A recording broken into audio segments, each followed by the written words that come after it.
आजी बघ ना, हा विनीत दादा मला सारखा कंजूस कंजूस बोलत असतो. अगं आजी, मी नेहमी हिला माझ्यातला खाऊ देतो, पण ही तिच्याकडचा खाऊ एकटीच खाते, नाहीतर एकदम थोडासा देते. याला कंजूसच म्हणतात ना. अरे दोघेही असे भांडू नका, माझ्याजवळ बसा. मी तुम्हाला एक छान गोष्ट सांगते.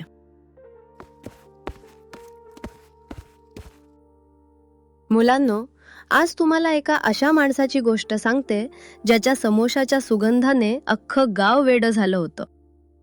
अरे वा आजी, समोसा! माझ्या तर आत्ताच तोंडात पाणी आलं ग. आजी, याला नुसतं खायला लागत, स्वतः खादाड आहे नि मला कंजूस म्हणतो. आजी बघ आता, मी गोष्टीबद्दल विचारतो तर ही मला खादाड बोलते. अरे तुम्हाला गोष्ट ऐकायची आहे की असेच वाद घालणार आहात? नाही नाही आजी, तू सांग गोष्ट. विनीत, तू नेहमी खाण्याचाच विचार करतोस. आजी, तो समोसावाला स्वतः बनवायचा का? तो स्वतः नाही तर त्याचा नोकर सुमित बनवायचा. पण त्या दुकानाचा मालक भवानी शेठ खूप कंजूस होता. नदीच्या काठी वसलेले राजापूर नावाचे एक छोटे शहर होते. या शहरात आजूबाजूच्या गावातील लोक कामानिमित्त येत असत. शहर छोटे असले तरी आजूबाजूच्या गावातील लोकांना हॉस्पिटल, बाजार, मोठी खरेदी यासाठी राजापूरला यावे लागे. त्या शहरामध्ये भवानी शेठचे मिठाईचे दुकान होते. त्याच्या दुकानात सुमित काम करायचा.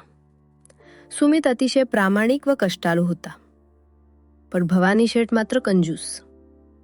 त्याचा दुकानातील प्रत्येक पदार्थ बनवताना तो त्यातील पदार्थ टाकताना कंजूसी करायचा. सुमितलाही त्यावरून बोलायचा.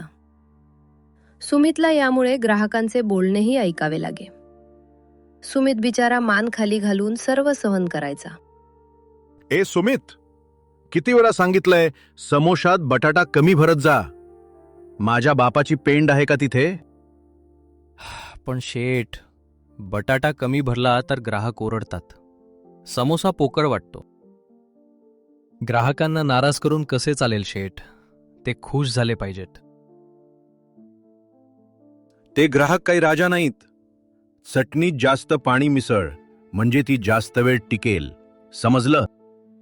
शेठ, आपण लोकांच्या आरोग्याशी खेळतोय. हा कंजूसपणा मला तरी पटत नाही. हे फक्त तुला आणि मला माहीत आहे, आणि तू मला अक्कल शिकवू नको.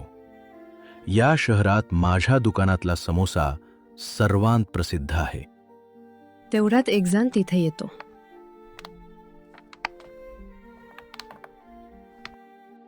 सुमित, एक प्लेट समोसा आण बरं. हो, आणतो दादा.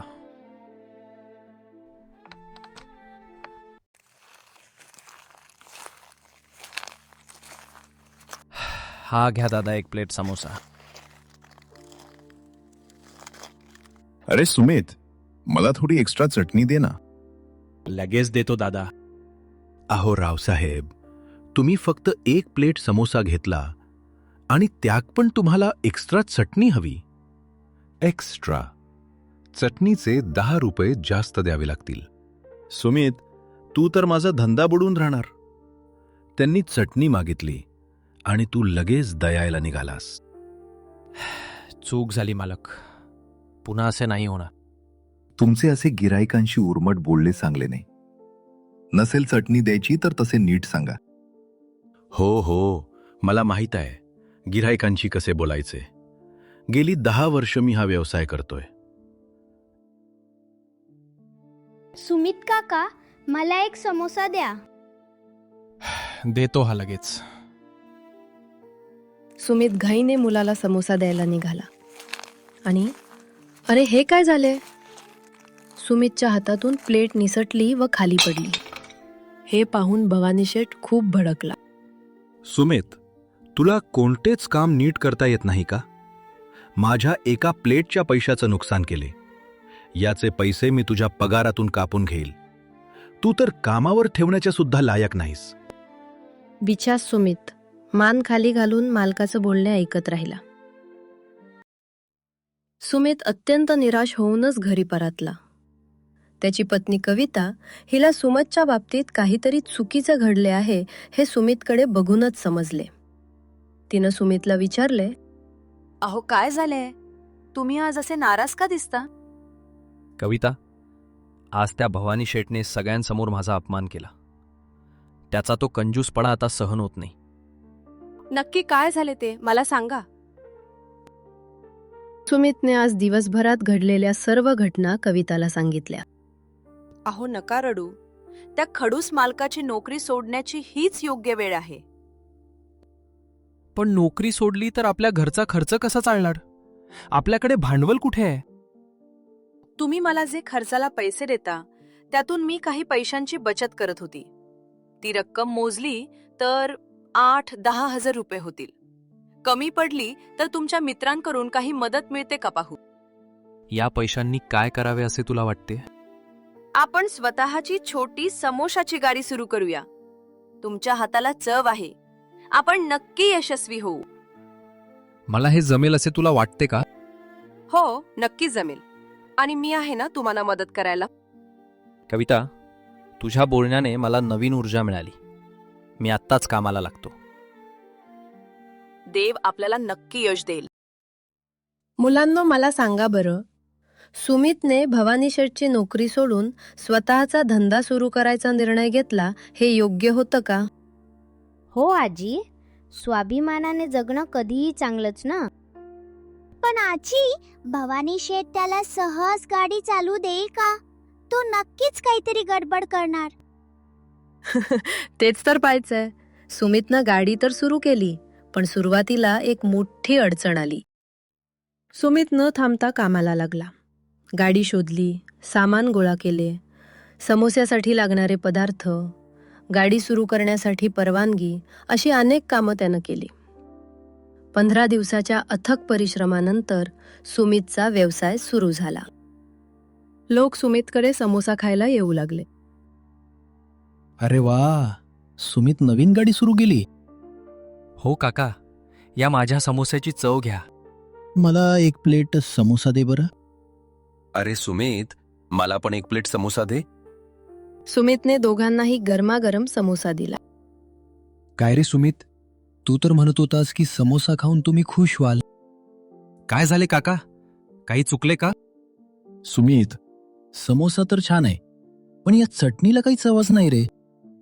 हो ना, चटणीशिवाय समोसा म्हणजे चवीशिवाय जेवण. भवानी शेठची चटणी यापेक्षा बरी असते.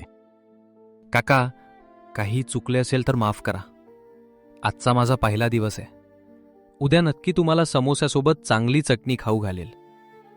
पाहू ते उद्याचे उद्या. आलेले सर्व ग्राहक सुमितकडे चटणीबद्दल तक्रार करत निघून गेले. संध्याकाळी सुमित खिन्न मनाने घरी परतला. त्याला असे पाहून कविताच्या मनात वेगवेगळ्या शंका येऊ लागल्या. आज तर कामाचा पहिला दिवस होता. हे असे उदास दिसत आहेत. काय बरे झाले असेल? कोणी यांना काही बोलले तर नाही ना? न राहून कवितानं सुमितीला विचारले. अहो, काही झाले आहे का? तुम्ही खूप थकलेले दिसता. सुमितने आजच्या ग्राहकांच्या प्रतिक्रिया कविताला ऐकवल्या व म्हणाला, आज लोकांनी अशा प्रतिक्रिया दिल्या आहेत, मला नाही वाटत उद्या कोणी आपल्या गाडीकडे फिरकेल. फक्त चटणीचा प्रश्न आहे ना? मग यात एवढे उदास होण्यासारखे काही नाही. आपल्याकडे आजची रात्र आहे, उद्याची पहाट आहे. आपण नक्की काहीतरी मार्ग काढूया. अगं, असे अचानक काही होत नसते. मला वाटते आपण रामराव काकांची मदत घेऊया. कोण वडापाव विकतात ते का? रामराव काका खूप वर्षांपासून वडापाव विकण्याचा व्यवसाय करत आहेत. अगं, पण ते स्वतः या व्यवसायात आहेत. ते आपल्याला मदत करतील का? ते 100% आपल्याला मदत करतील. ठीक आहे, मग मी पहाटेच त्यांची भेट घेतो.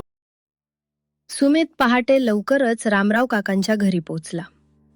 भवानी शेठचे दुकान ते कालपर्यंतची सर्व हकीकत काकांना सांगितली. काका अतिशय प्रेमाने सुमितला म्हणाले, सुमित बाळा, खचून जाऊ नकोस. नवीन व्यवसायात असे चढउतार येतच असतात. रामराव काका, समोसा चांगला असूनही फक्त चटणीमुळे ग्राहक पाठ फिरवत आहेत.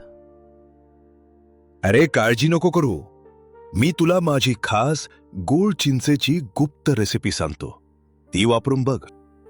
काका, तुम्ही स्वतः व्यावसायिक असून मला मदत करताय. तुमचे उपकार मी कधीच विसरणार नाही. रामराव काकांनी सांगितल्याप्रमाणे सुमितने चटणी बनवली. कवितानं ती चाखून पाहिली. खरोखर चटणी रुचकर झाली होती. सुमितनं पुन्हा उत्साहानं कामाला सुरुवात केली. अहो दादा, या माझ्या सामोसा घ्या, सोबत रुचकर चटणी आहे. समोसा व चटणी नाही आवडली तर पैसे देऊ नका. सुमितचं बोलणं ऐकून गिऱ्हाईक सुमितच्या गाडीकडे वळले. सुमितने सर्वांना गरमागरम समोसा व टेस्टी चटणी दिली. वा सुमित, काय ही चटणी आणि काय हा समोसा, बोटच साटतच राहिले मी. सुमितकडे गिऱ्हाईकांची गर्दी वाढू लागली. ते सुमितच्या समोशाची प्रशंसा करू लागले. भवानी शेठच्या दुकानाला तर आता कुलूप लावायची वेळ आली आहे. सुमितची गाडी सुपर हिट झाली. हे सगळं रामराव काकांच्या रेसिपीमुळे आणि तुमच्या प्रेशन्सचा लाभल्यामुळे झालंय. हो, आमच्या कष्टाचं आणि प्रामाणिकपणाचं फळ देवाने आज दिलं. भवानी शेठला लोकांकडून सुमितची स्तुती ऐकू आली. तो मत्सराने लालबुंद झाला व पोलिसांना घेऊन सुमितच्या गाडीवर आला. पोलीस आलेले पाहून आजूबाजूचे लोक गोळा झाले. थांबा, कोणीही हिचे समोसे खाऊ नका. हा सुमित इंजिनचे काळे हलक्या दर्जाचे तेल वापरतो. भवानी शेठचे बोलणे ऐकताच सर्वांनी आपल्या प्लेट ठेवून दिल्या. बापरे, हलके तेल म्हणजे हा आपल्या जीवाशी खेळतोय का? नाही, हा खोटा आळ आहे. मी नामांकित कंपनीचे शुद्ध शेंगदाणा तेल वापरतो. सुमित, भवानी शेठने रीतसर तक्रार केली आहे. आम्हाला तुझ्या तेलाचे डबे तपासावे लागतील. पोलिसांनी सुमितचे तेलाचे डबे तपासले. डबे पूर्णपणे सीलबंद आणि उच्च दर्जाचे होते. हे पाहून भवानी शेठचा चेहरा पडला. भवानी शेठ, सुमितचे तेल एकदम नंबर 1 आहे. तुम्ही विनाकारण अफवा पसरवली. चला तुरुंगात. नाही साहेब, मला माफ करा. मी मत्सरापोटी हे खोटं बोललो. कंजूसपणा नडला शेठ. सुमितच्या कष्टाची बरोबरी तुम्ही लबाडीनं कधीच करू शकत नाही. सत्याचा विजय झाला. काका, कविता, आज आपल्या प्रामाणिक कष्टाला न्याय मिळाला. अरे वा, भवानी शेठची कशी फजिती झाली. तर माझ्या बालमित्रांनो, सांगा बरं, या गोष्टीतून आपण आज काय बोध घेतला? आजी, कोणाचाही मत्सर करू नये. लबाडीचा रस्ता नेहमी विनाशाकडे नेतो. आणि प्रामाणिकपणे केलेले कष्ट आणि शुद्ध दानत असेल तर यश नक्कीच मिळते. शब्बास. माणसाने नेहमी सुमित सारखं प्रामाणिक असावं. भवानी शेठ सारखं कंजूस आणि मत्सरी नाही.